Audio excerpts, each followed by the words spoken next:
Hello नमस्कार दोस्तों आप सभी लोगों का स्वागत है आपके अपने यूट्यूब चैनल में। दोस्तों आप सभी लोगों के लिए मैं बहुत ही बेहतरीन वैकेंसीज लेके आया हूँ। नया रिक्रूटमेंट आउट हुआ है ECIL की तरफ से, electronics corporation of India limited की तरफ से। देखो यार, ये PSU एक वेल नोन PSU है, लेकिन अब तक आपने इसमें देखा होगा कि कॉन्ट्रैक्ट बेसिस पे जॉब निकलती थी आपकी, कॉन्ट्रैक्ट बेसिस पे हमेशा जॉब निकाला करती थी। लेकिन इसने इस बार जो आपकी वैकेंसीज निकाली हैं वो परमानेंट बेसिस पे आपकी जॉब निकाली है। तो काफ़ी अच्छा रिक्रूटमेंट है, डिटेल में डिस्कस करेंगे ईच एंड एवरी एस्पेक्ट। क्या आपका एज क्राइटेरिया होने वाला है, क्या मोड ऑफ सिलेक्शन होने वाला है, किस बेसिस पे आपका सिलेक्शन होगा, सब कुछ डिस्कस करेंगे। उससे पहले दोस्तों मैं आपको ये बता देता हूँ कि इसमें कौन कौन एलिजिबल है, जिससे कि सबका टाइम वेस्ट ना हो और सीधे मुद्दे की बात पे आ सकें। देखो यार, अगर आपने BE BTech कर रखी है और BE BTech में तो आप एलिजिबल हो, BE BTech वाले एलिजिबल हैं। और BE BTech में आपने EC में, यहाँ लिख देता हूँ मैं, EC में कर रखी है तो आप एलिजिबल हो। बहुत सारे कैंडिडेट बोलते हैं भाई साहब EC के लिए भी कुछ ले आया करो, तो यार आप सभी लोगों के लिए है। और मैकेनिकल में कर रखी है तो भी आप इसमें एलिजिबल हो। और फिर CS, ये 3 ब्रांच ही इसमें एलिजिबल हैं, रिमेनिंग स्टूडेंट्स इसमें एलिजिबल नहीं है। तो भाई साहब अगर आप इसमें एलिजिबल नहीं हो तो वीडियो को लाइक करके चले जाना और अपने जो EC मैकेनिकल और CS वाले दोस्त हैं उनके साथ शेयर कर देना, ठीक है। तो EC मैकेनिकल CS वाले कैंडिडेट इसमें एलिजिबल हैं, इंटर रिलेटेड ब्रांच भी इससे एलिजिबल है। और ठीक है, और देखो यार, इसमें जो सिलेक्शन होने वाला है वो गेट के बेसिस पर होने जाना है। अब ऐसा नहीं कि भैया गेट का नाम सुनते आप भाग जाओ, आपको बताने वाला हूँ कि क्योंकि इसमें वैकेंसीज अच्छी खासी हैं तो आपका सिलेक्शन कम गेट स्कोर पे भी हो जाएगा, ठीक है। तो डिटेल में डिस्कस करेंगे। उससे पहले दोस्तों, अगर आपने चैनल सब्सक्राइब नहीं किया तो कर लो यार, आप सभी लोगों के लिए बेहतरीन कंटेंट इसी चैनल पर प्रोवाइड कर दिया जाता है, हर चीज़, छोटे से छोटा बड़े से बड़ा, ठीक है। और टेलीग्राम की लिंक डिस्क्रिप्शन है, उसे भी जाकर ज्वाइन कर सकते हो। और इन सब के लिंक जो मैं आपको इसमें बताऊंगा, ये कैरियर वगैरह की, सबको आपको डिस्क्रिप्शन बॉक्स में मिल जाएंगे, तो उसकी टेंशन आपको नहीं लेनी है। और जो आपका जो इसका एडवर्टीजमेंट है उसकी भी लिंक आपको डिस्क्रिप्शन में मिल जाएगी, ठीक है। तो ये सब कुछ हो गई अब फॉर्मेलिटी वाली बात। अब देखो मुद्दे की बात पे आते हैं और आपको मैं बताता हूँ। देखो यार, जैसे कि आपने थंबनेल में देख के आ रहे हो आप यहाँ, तो ये GET की पोस्ट पे होने वाला है, ग्रेजुएट इंजीनियर ट्रेनी की पोस्ट पे। तो ये जो आप ऑफिशियल साइट है, ये यहाँ पे देखो, ये ऑफिशियल साइट है ECIL की, तो इसको मैं लिंक डिस्क्रिप्शन में प्रोवाइड कर दूंगा। तो यहाँ पे डिटेल एडवर्टीजमेंट लिखा है और जो इसकी स्टार्टिंग डेट है वो 23 अप्रैल से स्टार्ट हो चुकी है, यानी कि आज से स्टार्ट हो चुकी है और 14 मई तक आपकी लास्ट डेट होने वाली है, ठीक है। तो इसी के बीच में आपको फॉर्म फिल करना है। और डिटेल एडवर्टीजमेंट के लिए चलो मैं क्लिक कर लेता हूँ और इसकी लिंक डिस्क्रिप्शन में प्रोवाइड कर दूंगा, ठीक है। और पूरा ध्यान से देख लेना, ठीक है। तो मैं इसको डाउनलोड करके आपको दिखाता हूँ। तो देखो यार, ये है आपका ऑफिशियल नोटिफिकेशन जो इन्होंने अपनी साइट पे आउट किया है। यहाँ पे लिख भी रखा है, recruitment of graduate engineer trainee through GATE. तो गेट के बेसिस पे होने वाला है आपका, ये आपको ध्यान में रखना है पहले से ही, ठीक है। तो अब जैसे नीचे आओगे तो एलिजिबिलिटी क्राइटेरिया, इनकी जो एज लिमिट है वो भाई साहब 25 साल है। अनरिजर्व्ड कैटेगरी में हो तो 25 ईयर से आपकी एज लिमिट ज़्यादा नहीं होनी चाहिए। फिर उसके बाद में जो रिलैक्सेशन मिलता है आपको, OBC वालों को 3 साल का, SC को 5 साल का, ST SC को, तो ये टोटल आपको कैटेगरी वाइज वो रिलैक्सेशन तो मिलने को देखने को मिलेगा ही, ठीक है।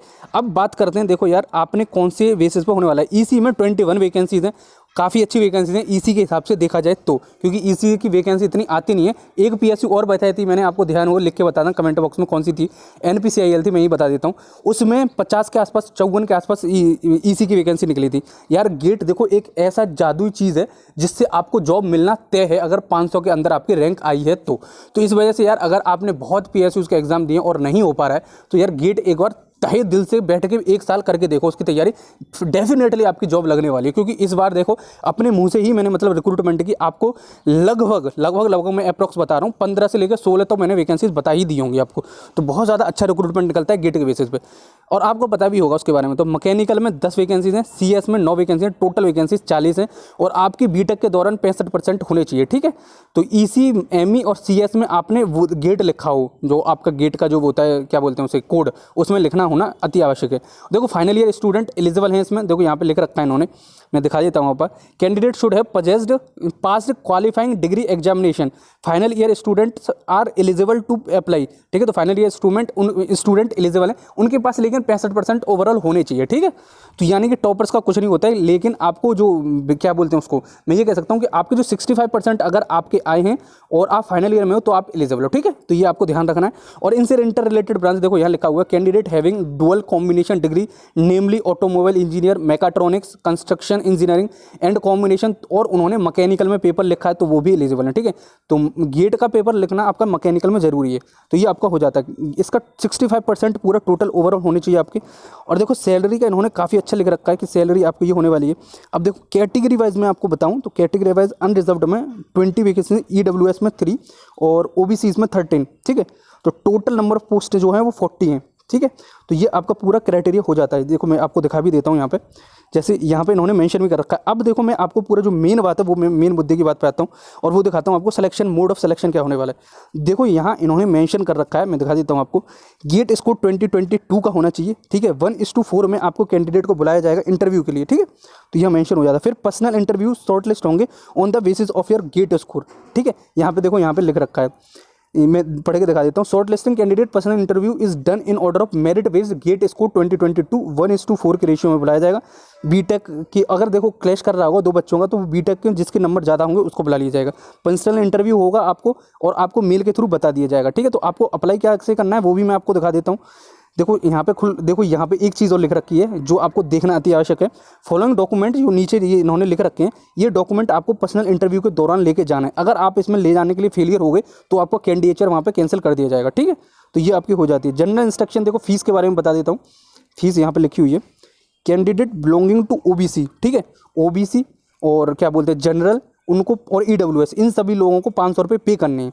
और जो SC ST कैटेगरी में आते हैं उनको देखो यहाँ पे लिख रखा है, उनको कुछ भी फीस नहीं करना। If bound by candidate non payment of fees, rejection of application. SC ST regular candidate और जो उसमें करंटली काम कर रहे हैं उनको कोई भी पैसा पे नहीं करने वाला है। और जो भी कॉन्ट्रैक्ट पे भी काम कर रहे हैं वहाँ पे उनको भी कोई पैसा पे नहीं करना है, एग्जम्प्टेड फ्रॉम द फीस, ठीक है।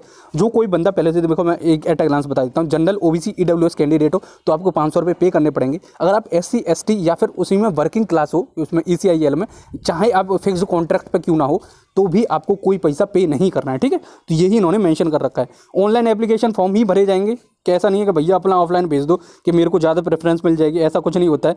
तो ऑफलाइन ही भरने हैं, ऑनलाइन ही भरने हैं आपको, ठीक है। तो ये सब कुछ पूरी क्राइटेरिया हो जाता है। अगर देखो फिर भी कोई डाउट बचता हो, और लास्ट डेट वगैरह मैंने सब कुछ बता दिया, ये 23 अप्रैल से लेकर 14 मई तक होने वाला है आपका, तो ये आपका पूरा हो जाता है, ठीक है। और इसका प्रिंट आउट निकलवा लेना, जो ऑनलाइन पेपर आप इसको भरो।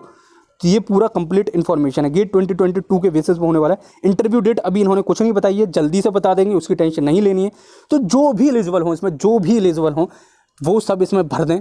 और यार देखो SC ST कैंडिडेट को तो मैं बोलूँगा, चाहे आपका 300 गेट स्कोर हो या फिर भी भर दो तुम, ठीक है। 400 हो फिर भी भर दो, क्योंकि कौन सा आपसे पैसे ले रहे हैं, ठीक है। पैसे ले रहे हो फिर भी आज सही है। और जनरल EWS और कौन सी दूसरी वाली OBC कैटेगरीज को मैं ये कह दे रहा हूँ, भाई अगर आपका 600 प्लस और 600 से मान लो 650 मान लो, ठीक है। 650 से पीछे वाले तो मत भरना, 650 से प्लस आपका गेट स्कोर है तो जरूर से भरना। देखो मैं हर एक में बोलता हूँ, किसी ना किसी में कॉल आ जाएगी तो फिर बोलोगे भाई हाँ एक था आदमी तो जिसने हमसे बोला था। तो यार जरूर से फिल करना, क्योंकि बहुत बार ऐसा होता है कैंडिडेट अपने आप ही स्वतः अपना सोच लेता है भाई साहब हमारा कुछ नहीं हो सकता है, और ऐसे कैंडिडेट सेलेक्ट हो जाते हैं जिनके बहुत कम गेट स्कोर आया होता है, ठीक है। तो ये इन्फॉर्मेशन आप सभी लोगों के लिए इंपॉर्टेंट होगी। तो चलो आई होप आपको मैंने बहुत इंपॉर्टेंट इन्फॉर्मेशन प्रोवाइड करने की कोशिश की।